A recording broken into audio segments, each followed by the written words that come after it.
Hello and welcome to Natalia Teaches. Today we'll be learning about sets and subsets. We'll look at the meaning and notation.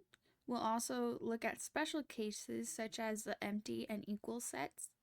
And we'll also look at the related symbols for sets so you know what each one does.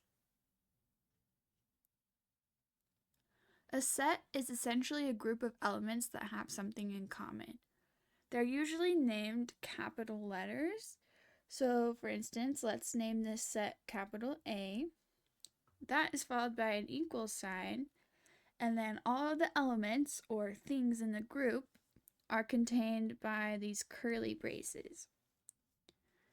So let's say that this set A has all the even numbers that are less than 10. So inside this bracket, we would do 2, 4, 6, and 8, and then close it. Another way to say that a specific number is in a group is by using the element symbol. For instance, since 2 is an A, we could write 2 is an element of A, or 4 is an element of A. And we could write that for every single number in the set. On the other hand, the symbol is not an element of can show that a number is not part of the group. So 3 would not be an element of A because it's not an even number less than 10 and it's not in our group. We could write almost any number here. 17 is not an element of A. Negative 21 is not an element of A. There is also a special kind of set called the empty set, and that would look like this. You'd have the curly brackets, but there's nothing inside of it. You could also write A is equal to this symbol, which means it's a null set. It's the same exact thing as an empty set. It's just a different symbol to write it. For instance, if your teacher asked you to write a set A where all elements are even and odd. There's no number that is even and odd, so the set would be an empty set. Another special things with set is that you can have equal sets.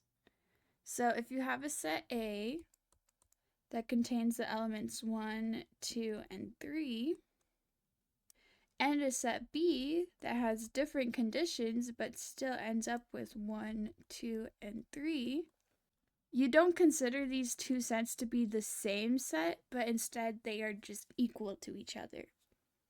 So A is equal to B.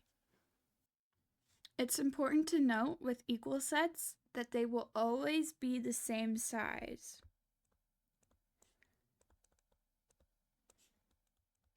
That's because every element that's in A has to be in B, and every single element in B also has to be in A. If B was equal to 1, 2, it has two of the same numbers, but it doesn't have all of the numbers in B that A has, so they would not be equal.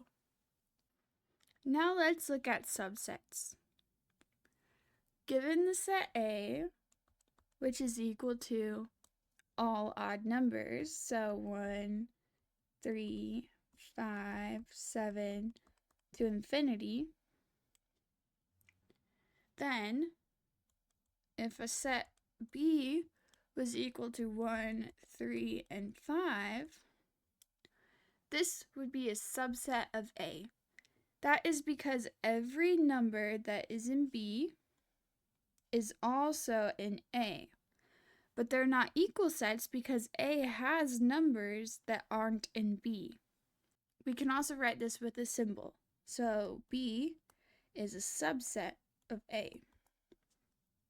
I like to remember which way to place the symbol because this side has two openings, so in my brain I just think more.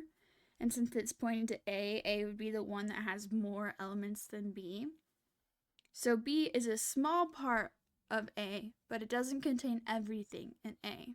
There are a few things about subsets that aren't quite obvious. So if we had a set C that was equal to the empty set, you might not think that that is a subset of A because you don't see A having an empty set. However, every set has a subset of the empty set. Additionally, every set has a subset of itself.